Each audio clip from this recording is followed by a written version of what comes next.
Hi weavers అందరికీ నమస్కారం. ఈరోజు నేను ఈ వీడియోలో ఒక ఇంపార్టెంట్ ఇన్ఫర్మేషన్ మీతో షేర్ చేసుకోబోతున్నానండి.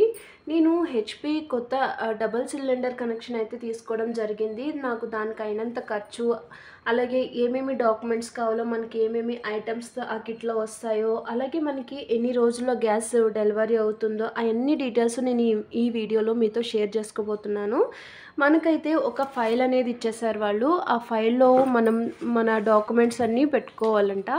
మనకి గ్యాస్కి సంబంధించిన ఫైల్స్ అన్నీ దీంట్లో పెట్టుకోమని ఒక ఫైల్ ఇచ్చేసారు. అలాగే దీనికి బ్యాక్ అండ్ ఫ్రంట్ కూడా చాలా ఇంపార్టెంట్ టిప్స్ అనేది ప్రొవైడ్ చేశారండి. ఆ టిప్స్ అయితే చాలా అందరూ తెలుసుకోవాల్సిన విషయాలు. నేను ఒకసారి ఈ ఫైల్ని అంతా ఏమేమి చెప్పారో అంతా ఎక్స్ప్లెయిన్ చేస్తాను మీకు, ఓకేనా? వీళ్ళు హెచ్పి గ్యాస్ కుటుంబంలోకి మీకు స్వాగతం అని వెల్కమ్ అయితే చెప్పేశారు. తర్వాత హెచ్పి ఎనీ టైం, మీకు ఎనీ టైం హెల్ప్ గురించి ఈ నెంబర్కి అయితే కాల్ చేయొచ్చు అని కూడా చెప్తున్నారు.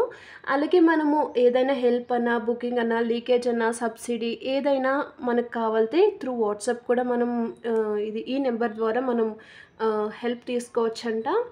అలాగే ఇక్కడైతే HP gas refill booking options అని చెప్పేసి రిజిస్టర్ యువర్ మొబైల్ నెంబర్ అని, వాట్సాప్లో హెచ్పి పే మొబైల్ యాప్ అని, హెచ్పి గ్యాస్ పెట్రోల్ అని చాలా అంటే చాలా మనకి పేటిఎం నెంబరు, అమెజాన్ పే, భీమ్ యాప్, తర్వాత UMANG, help desk, call centre, అన్ని కాల్ సెంటర్ నెంబర్స్ అయితే ఇక్కడ మనకి ప్రొవైడ్ చేశారండి. అలాగే ఇక్కడ కూడా ఉన్నాయి మనకి. తర్వాత వచ్చేసి మనకి 24/7 అంటే 24 అవర్స్ 7 డేస్ కూడా ఎమర్జెన్సీ టోల్ ఫ్రీ నెంబర్ కూడా ఇచ్చేసారు, 1906 అని. అలాగే ఫర్ ఎల్పిజి లీకేజ్ కంప్లైంట్స్ కూడా మనకి ఈ నెంబర్ అయితే కాల్ చేయొచ్చంట. ఏమైనా ఎల్పిజి రిలేటెడ్ కంప్లైంట్స్ అయితే ఈ టోల్ ఫ్రీ నెంబర్కి 8 AM to 8 PM లోపల ఈ టైమింగ్ మధ్యలో మనం దీనికి కాల్ చేయొచ్చంట అని చెప్తున్నారు. అండ్ నెక్స్ట్ ఇక్కడ ఏమంటే మిస్డ్ కాల్ ద్వారా హెచ్పి గ్యాస్ బుక్ చేయండి. ఈ నెంబర్కి మిస్డ్ కాల్ ఇవ్వడం ద్వారా కూడా మనం ఇది బుక్ చేసుకోవచ్చంట అని చెప్తున్నారు. అంటే మనకి బుక్ చేసుకున్నప్పుడు ఏమైతే రిజిస్టర్ నెంబర్ అయితే ప్రొవైడ్ చేసి ఉంటాం కదా కొత్త కనెక్షన్కి, ఆ నెంబర్ నుంచే మిస్డ్ కాల్ ఇవ్వాలి. అలా అయితే మనకి అక్కడ కీప్యాడ్లో కొన్ని నెంబర్స్ చెప్తుంది, అది క్లిక్ చేయడం ద్వారా మనకి గ్యాస్ అయితే బుక్ అయిపోతుందండి చాలా ఈజీగా. అయితే అయిపోయింది. ఇప్పుడు బ్యాక్ సైడ్ చూసేద్దామనండి. In case you smell LPG leak, మనకి ఎప్పుడైనా ఎల్పిజి లీక్ అవ్వనట్టు స్మెల్ వస్తే ఏం చేయాలని టిప్స్ కూడా చెప్పారు. ఫస్ట్ది ఏంటంటే మనం స్టవ్ అయితే ఆఫ్ చేసేయమని చెప్తున్నారు. సెకండ్ పాయింట్ వచ్చేసి రెగ్యులేటర్ కూడా ఆఫ్ చేయమని చెప్తున్నారు. నెక్స్ట్ టిప్ వచ్చేసి put safety cap on cylinder wall, అంటే ఒక వైట్ కలర్ క్యాప్ వస్తుంది ఒక చిన్న థ్రెడ్ కట్టి పక్కన, చూస్తున్నారు కదా ఈ విధంగా. ఇదైతే క్యాప్ క్లోజ్ చేసామని చెప్తున్నారు. అండ్ థర్డ్ పాయింట్ వచ్చేసి open all doors and Windows, మన వంటింట్లో ఉన్న డోర్స్, విండోస్ అన్నీ ఓపెన్ చేసి పెట్టమంటున్నారు. ఎందుకంటే వెంటిలేషన్ బాగా ఉన్నప్పుడు మనకి గ్యాస్ అనేది బయటకు వెళ్ళిపోతుంది, లేకపోతే అక్కడే స్టోర్ అవ్వి మనము త్వరగా ఏమన్నా ఫ్లేమబుల్ ఐటమ్స్ లేకపోతే స్విచ్చెస్ ఏమన్నా వేసినప్పుడు త్వరగా సిలిండర్ బ్లాస్ట్ అయ్యే ఛాన్సెస్ చాలా ఎక్కువ ఉంటాయండి, అందుకే. అండ్ నెక్స్ట్ వచ్చేసి extinguish all flammable materials in kitchen, అంటే ఆ టైంలో ఎప్పుడు కూడా అగ్గిపుల్ల వేయడము, కరెంటు స్విచ్లు వేయడము, తర్వాత దీపం వెలిగించడం, క్యాండిల్ వెలిగించడం ఇలాంటివి ఏం చేయకూడదంట. అండ్ నెక్స్ట్ పాయింట్ వచ్చేసి do not operate any of the electrical switches, చూడండి ఇక్కడ చెప్పేశారు ఎలక్ట్రికల్ స్విచెస్ వేయద్దు అని. అండ్ నెక్స్ట్ పాయింట్ వచ్చేసి కాల్ 1906, మనము 24/7 ఎమర్జెన్సీ టోల్ ఫ్రీ నెంబర్ అండి ఇది 1906 అనేది. ఈ నెంబర్కి కాల్ చేస్తే వాళ్ళు వెంటనే వచ్చి అక్కడ మనకి యాక్షన్ అనేది తీసుకోవడం జరుగుతుందన్నమాట, ఓకేనా? మనకి ఇక్కడ కిందలో ఎల్పిజి సేఫ్టీ టిప్స్ అని కూడా ఇచ్చేసారు, అవి కూడా ఒకసారి చూసేద్దాము. Keep cylinder in upright condition with wall on top, always keep gas stove above the level of cylinder, అంటే ఎప్పుడు కూడా మనకి సిలిండర్ కింద ఉండాలి, చూడండి ఈ విధంగా, అండ్ స్టవ్ పైన ఉండాలన్నమాట. కొంతమంది ఏం చేస్తారంటే సిలిండర్ పక్కనే కింద స్టవ్ పెడతారు, అలాగే ఎప్పుడు చేయకండి. ఎప్పుడు కూడా సిలిండర్ కన్నా హైట్లోనే స్టవ్ ఉండాలంట. ఇది ఒక సేఫ్టీ టిప్ అనమాట వీళ్ళు చెప్పే టిప్. అండ్ నెక్స్ట్ టిప్ వచ్చేసి cylinder filled or empty should have safety cap on it, మనకి సిలిండర్ ఫిల్ అయినా లేకపోతే ఖాళీగా ఉన్నా ఎలా ఉన్నా కూడా సిలిండరు మనం ఎప్పుడు కూడా క్యాప్ పెట్టే ఉంచాలి. దాంట్లో గ్యాస్ లేదు కదా! మనం ఎందుకు ఇంకా అది పెట్టినా లేకపోయినా వేస్టు అని అనుకుంటాం. అలా ఎప్పుడు చేయకండి. ఎప్పుడు కూడా గ్యాస్ ఉన్నప్పుడు ఎలాగో పెట్టే ఉంటుంది. లేనప్పుడు మాత్రం మనం అది పెట్టి ఉంచాలి అని చెప్తున్నారు. అండ్ థర్డ్ టిప్ వచ్చేసి use only Suraksha LPG hose and change it every 5 years. LPG Suraksha hose అంటే వైర్ అండి. ఇక్కడ గ్యాస్‌కి, స్టవ్‌కి మధ్యలో కనెక్షన్ ఒక వైర్ ఉంటుంది కదా! దాన్ని హోస్ అంటారనమాట. దాన్ని ఎప్పుడు కూడా 5 ఇయర్స్‌కి వన్స్ చేంజ్ చేయాలంట. దాని ఎక్స్‌పైరీ డేట్ 5 ఇయర్స్ అంతే అండి. అయిపోతుందంట. సో, అది మనం 5 ఇయర్స్‌కి చేంజ్ చేయాలంట. లేకపోతే దాంట్లో చిన్న చిన్న బెజ్జాలని అలా ఉంటాయి కదా! దానివల్ల గ్యాస్ లీక్ అవ్వే ఛాన్సెస్ చాలా ఎక్కువ ఉంటాయండి. అండ్ ఆల్సో ఫోర్త్ టిప్ వచ్చేసి while stove is on condition be present near the gas stove. అంటే ఎప్పుడైనా స్టవ్ మీద వంట చేసినప్పుడు మనం వేరొక పని కూడా చేసుకుంటూ ఉంటాము. దాంట్లో ఒకవేళ మర్చిపోయి ఉంటే స్టవ్ మీద అంతా పడిపోయి లైక్ డేంజర్ అవ్వే ఛాన్సెస్ చాలా ఉంటాయి. అందుకే ఎప్పుడు వంట చేసినప్పుడు కాన్సంట్రేటెడ్‌గా స్టవ్ దగ్గరుండి జాగ్రత్తగా చేయండి. అటు ఇటు వెళ్ళొద్దండి అని చెప్తున్నారు. అండ్ ఫిఫ్త్ టిప్ వచ్చేసి for any repairs or complaints call HP gas authorised mechanic. మనకి ఏమైనా గ్యాస్ రిపేర్ అయినా, తర్వాత ఏమైనా కంప్లైంట్స్ ఉన్నా లైక్ రిపేర్ ఉంది, సరిగ్గా పనిచేయట్లేదు, ఫ్లేమ్ రావట్లేదు అన్నప్పుడు మనం లోకల్ రిపేర్‌మెన్స్ కన్నా ఎల్‌పీజీ ఆథరైజ్డ్ మెకానిక్స్ ఉంటారు కదా! వాళ్ళైతే ఫుల్లీ ట్రైన్డ్ అనమాట. వాళ్ళని పిలుచుకొని మీరు రిపేర్ చేయించుకోండి. దానివల్ల తర్వాత ఏమన్నా మనకి ఇబ్బందులొచ్చినా కూడా మనకి గ్యారంటీ అనేది ఉంటుంది అని చెప్తున్నారు. అలాగే ఇక్కడ కొన్ని కన్జర్వేషన్ టిప్స్ అంటే గ్యాస్ వేస్ట్ అవ్వకుండా మనకి కొన్ని చిట్కాలైతే ఇక్కడ చెప్పేశారు. ఫస్ట్ పాయింట్ వచ్చేసి మనకి use optimum quantity of water. Like ఇప్పుడేంటంటే మనము ఏమన్నా వంట చేసినప్పుడు ఎక్కువ వాటర్ పెట్టేసి అది వేస్ట్ అవ్వేలాగా చేయకండి. ఎంత క్వాంటిటీ కావాలో వాటరు అంతనే పెట్టుకోండి అని చెప్తున్నారు. అండ్ నెక్స్ట్ పాయింట్ వచ్చేసి keep all materials required for cooking within reach. అంటే మనం చాలామంది ఏం చేస్తామంటే వంటకి ఒకేసారి సామాను అంతా ఎందుకు తీసుకోవడంలే అని అనుకుంటా ఉంటాం. అలాగా చెయ్యొద్దు. ఎప్పుడు మనం వంట చేసినప్పుడు అన్ని ఐటెమ్స్ రెడీగా పెట్టుకొని అప్పుడు వంట అయితే స్టార్ట్ చేయమని ఇక్కడ చెప్తున్నారు. అండ్ మనకి థర్డ్ పాయింట్ వచ్చేసి use pressure cooker. It is one of the fastest and economical way of cooking. మనకి ఫర్ ఎగ్జాంపుల్ అండి, ఇప్పుడు మనం పప్పు వండినప్పుడు ఒక స్టవ్ పైన నార్మల్ దాంట్లో పెట్టి ఒక స్టవ్ పైన కుక్కర్ పెడితే మనకి చాలా డిఫరెన్స్ కనిపిస్తది అక్కడ. చాలా ఫాస్ట్‌గా అయిపోతుంది మనకి ప్రెషర్ కుక్కర్‌లో అయితే. సో, మీరు ఏం చేస్తారంటే ఇలాంటి టిప్స్ ఫాలో అవ్వండి. ఫాస్ట్‌గా అవుతది. గ్యాస్ కూడా వేస్ట్ అవ్వదు. ప్రెషర్ కుక్కర్స్ యూజ్ చేయండి అని చెప్తున్నారు. And do not keep food items directly from the refrigerator to the gas burner. ఇదెలా అంటే ఇప్పుడు పాలేమైనా పెడతామా ఫ్రిడ్జ్‌లో, అలాగే వెజిటబుల్స్ ఏమైనా పెడతాము. అవి డైరెక్ట్ తెచ్చి స్టవ్ పైన పెట్టొద్దు. పాలు గిన్నె ఉన్నదనుకోండి, గిన్నెలో వేసి కొంసేపు బయటనే పెట్టేసేయండి. బయట పెట్టేసి కొంసేపు అవ్వాక ఒక 10 మినిట్స్, 5 మినిట్స్ అవ్వాక అప్పుడు స్టవ్ మీద పెట్టండి. డైరెక్ట్ ఫ్లేమ్ పైన, బర్నర్ పైన పెట్టకండి అని చెప్తున్నారు. అలాగే కొన్ని వెజిటబుల్స్ మనము కాల్చుతాము. లైక్ బ్రింజాల్ అని, లేకపోతే ఏమైనా ఆనియన్స్ అని, ఇలా ఫ్రిడ్జ్‌లో నుంచి తీసి వెంటనే మనం ఫ్లేమ్ మీద పెట్టకండి బర్నర్ పైన అని చెప్తున్నారు. అండ్ ఆల్సో ఫిఫ్త్ టిప్ వచ్చేసి plan your meal timings. Eating together will help reduce LPG consumption. ఇదేంటంటే మనం అందరూ కలిపి ఒకేసారి భోజనం చేయడం వల్ల గ్యాస్ సేవ్ అవుతుంది అని చెప్తున్నారు. అదెలా అంటే కొంచెం మందికి అన్నము వేడిగా ఉంటేనే తింటారు. లేకపోతే చల్లగా ఉంటే తినరు కదా!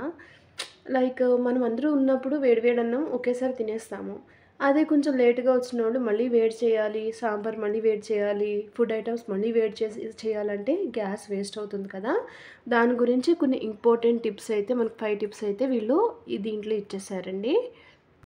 మనకి వాళ్ళ దగ్గర ఏమేం ప్రొడక్ట్స్ అవైలబిలిటీలో ఉంటాయో అని కూడా ఇచ్చేశారు. ఫస్ట్‌దొచ్చేసి ఫ్లేమ్ రిటార్డెంట్ యాప్రోన్. అంటే ఫైర్‌ని క్యాచ్ చేయదండి ఆ యాప్రోన్. లైక్ ఫైర్ ప్రూఫ్ అనమాట. నెక్స్ట్ వచ్చేసి సురక్ష ఎల్‌పీజీ హోస్ అంట. లైక్ ఇదేంటంటే గ్యాస్ కనెక్టింగ్ వైర్ అండి. తర్వాత లైటరు. నెక్స్ట్ వచ్చేసి ఎల్‌పీజీ సిలిండర్ ట్రాలీ. అదే సిలిండర్ కింద మూవ్‌మెంట్‌కి మనకి మంచిగా ఉండడానికి ఒక ట్రాలీ అనేది ప్రొవైడ్ చేస్తారు. అది. Next high thermal efficiency stainless steel stoves. Normal steel stoves అండి. అండ్ నెక్స్ట్ వచ్చేసి glass stoves. High thermal efficiency glass top stoves అంట. ఇవన్నీ ఈ 5 ప్రొడక్ట్స్ కూడా వీళ్ళ దగ్గర అవైలబుల్‌లో ఉంటాయంట. ఓకేనా? ఈ గ్యాస్ స్టవ్ అండి నేను తీసుకున్నాను. దీని కాస్ట్ వచ్చేసి మనకి 4900 అయితే పడింది. మోడల్ వచ్చేసి క్రిస్టా అంట. And recommended by HP gas అని కూడా ఉంది. ISO certified company. Green chef అనేది చాలా బాగుంటుందండి కంపెనీ. మా ఇంట్లో మోస్ట్లీ అన్ని గ్రీన్ చెఫే ఉంటాయన్నమాట. అండ్ ఇక్కడైతే మనకి ఒక హెల్ప్ లైన్ నెంబర్ అయితే ఇచ్చారు. In case of any leakage contact your local gas distributor or call help line number అని ఇచ్చారు 1906. చూడండి, ఇది మనకి 3 years వారంటీ ఇచ్చాడు. User friendly, thermal efficiency, safe అని కూడా చెప్తున్నారు. గో గ్రీన్ అని చెప్తున్నారు. ప్రోడక్ట్ అయితే నాకైతే నచ్చిందండి. మేము అక్కడే ఓపెన్ చేసి తెచ్చాము. అండ్ ఇక్కడ వచ్చేసి మనకి నేమ్ ఆఫ్ ది ప్రోడక్ట్, తర్వాత నెట్ క్వాంటిటీ 1 ఇవి కూడా ఇచ్చేసారు. 6 mm గ్లాస్ అంట. ఓకేనా, ఇప్పుడు మనం ప్రోడక్ట్ అయితే ఓపెన్ చేసి చూసేద్దాము.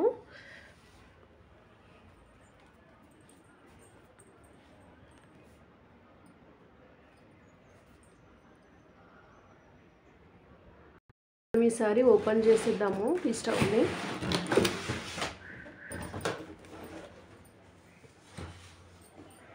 చూడండి, స్టవ్ అయితే చాలా చాలా నచ్చింది నాకైతే. ఇలా వచ్చేసింది 4 బర్నర్స్ తోటి. ఇక్కడ సమ్ కాషన్ కూడా ఇచ్చేసారు, మనకి కాషన్ ఇచ్చారండి. ఇది వచ్చేసి మనకి do not use bhatti cooker, tandoor cooker or similar utensils which will cover the burner. అంటే మనకి ఈ బర్నర్ ఉంది కదా, ఈ బర్నర్ కన్నా లైక్ ఇంత ప్లేట్ అయితే ఓకే. దీనికన్నా పెద్ద ఐటమ్స్ మనం పెద్ద పెద్ద వంటలు చేసినప్పుడు పెద్ద గిన్నెలో పెడతాం కదా, అలాంటివి పెట్టద్దు అని చెప్తున్నారు ఈ కాషన్స్లో వచ్చేసి. And do not use the gas stove for baking as it produces enormous heat which may damage the glass అంట. లైక్ ఇప్పుడు మనం బేకింగ్ ప్రోడక్ట్స్ అంటే బేకింగ్ చేసినప్పుడు మనకి ప్రోడక్ట్స్ ఎక్కువ టైం తీసుకుంటాయి కదా, అలాంటి ఏమి చేయొద్దు అని చెప్తున్నారు. ఎందుకంటే హెవీ హీట్ వల్ల మనకి గ్లాస్ డ్యామేజ్ అయ్యే ఛాన్సెస్ ఉంటాయి అని కూడా చెప్తున్నారండి. అండ్ థర్డ్ పాయింట్ వచ్చేసి do not pour water on the glass when it is so hot. మనము వంట చేసినప్పుడు ఏమైనా వాటర్ పడుతూ ఉంటే అప్పుడప్పుడు బై మిస్టేక్గా అలాగా పండివద్దు, జాగ్రత్తగా ఉండండి. హాట్గా ఉంటుంది కదా గ్లాసు, వాటర్ వేయగానే కొంచెం రియాక్షన్ అనేది వస్తుంది. సో బీ కేర్ఫుల్ అని చెప్తున్నారు. And do not keep hot vessels on the glass. మనము ఇప్పుడు వంట చేసినప్పుడు హడావిడిగా మనం వెజల్స్ స్టవ్ పై నుంచి దింపేసి పక్కన పెట్టడము గ్యాస్ పైన, అలాగంతా చెయ్యొద్దు, జాగ్రత్తగా ఉండండి. హాట్ వెజల్స్ అయితే పెట్టద్దు అని చెప్తున్నారు వీళ్ళు. ఇక్కడ మనకి టఫ్ అండ్ గ్లాస్ అని కూడా చెప్పారు. ఇలా ఉంది స్టవ్ అయితే. నాకైతే చాలా నచ్చిందండి ఈ స్టవ్. ఈ గ్యాస్ స్టవ్కి ఇది బటన్స్ అండి. ఇవి బటన్స్ అండి రెగ్యులేట్ చేసుకునేవి. అండ్ ఇవి వచ్చేసి 4 కార్నర్స్ కూడా పెట్టుకునేవి, అంటే హైట్గా ఉండడానికి. మనం ఎప్పుడైనా స్టవ్ క్లీన్ చేయడానికి అంతా మనకి ఇబ్బంది ఉండదు కింద, లేకపోతే కొంచెం ప్రాబ్లం అవుతుంది. అండ్ ఆల్సో మనకి ఇక్కడ రెగ్యులేటర్ ఇచ్చేసారు. ఆ కిట్లోనే మనకి రెగ్యులేటర్ వస్తుందండి, హెచ్పి అని. చూడండి రెగ్యులేటర్. అండ్ ఆల్సో మనకి ఎల్పిజి సురక్ష హోజ్ అంటున్నాం కదా, ఇదే అనమాట వైర్. ఇది లోపలైతే చాలా స్ట్రాంగ్గా ఉందండి బాబు, చాలా స్ట్రాంగ్గా ఉంది ఇదైతే. మనకి ఇక్కడ మ్యానుఫ్యాక్చరింగ్ డేట్ కూడా రాశాడు చూడండి. నేను చెప్పాను కదా వీడియోలో మీకు, ఇది ఓన్లీ 5 years అంతే యూజ్ చేయాలి, తర్వాత ఎవ్రీ 5 yearsకి ఒకసారి చేంజ్ చేయాలి అని.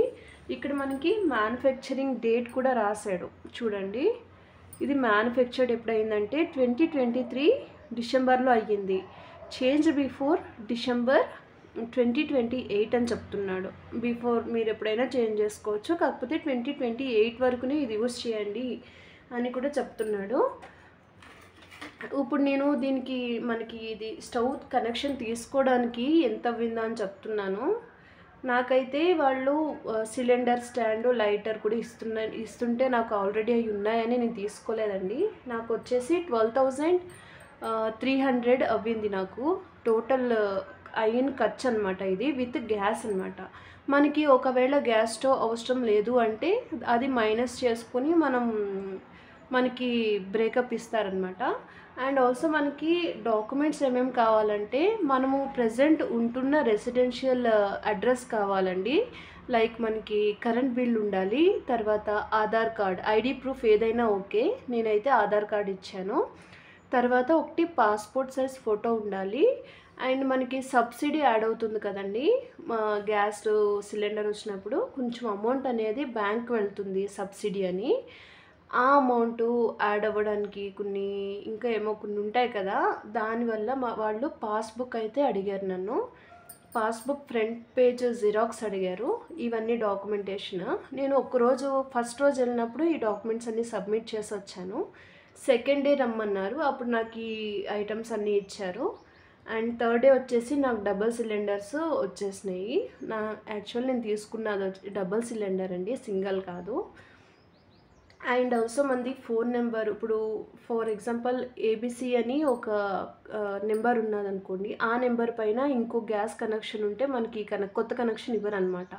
సో మా హస్బెండ్ ఇది నా పేరుని తీసుకున్నారు. చూసారు కదా ఈ వీడియోలో నేను ప్రొవైడ్ చేసిన ఇన్ఫర్మేషను, ఆ tips, tricks, conservation methods, and మనకి గ్యాస్ సిలిండర్ తీసుకునే ముందు మీరు ఈ డాక్యుమెంట్స్ అన్నీ తీసుకుని ఎన్ని డేస్కి వస్తుంది. వితిన్ 3 డేస్ అంతే పట్టిందండి నాకైతే హోల్ ప్రాసెస్ జరగడానికి. చాలా మంచిగా వాళ్ళు కూడా రెస్పాండ్ అవుతున్నారు. దీనివల్ల మీకు ఎంతో యూజ్ అవ్విందని నేను అనుకుంటున్నాను ఈ వ్లాగ్ వల్ల. ఇంకా ఈ ఇన్ఫర్మేషన్ మీకు నచ్చినట్లయితే కొంచెం నాకు సపోర్ట్ చేయండి, చేస్తారని నేను అనుకుంటున్నాను. ఈ వీడియోని ఇంకా కొంచెం మందికి షేర్ చేయండి, అలాగే లైక్ చేసి సబ్స్క్రైబ్ చేసుకోండి. ఇంకా నాకు దానివల్ల సపోర్ట్ వచ్చి మోటివేట్ అవ్వి నేను ఇంకా ఇలాంటి వీడియోస్ చాలా చేస్తూ ఉంటానన్నమాట. సరే అండి, ఎండ్ వరకు చూసినందుకు మీకు చాలా థ్యాంక్ యూ. బాయ్.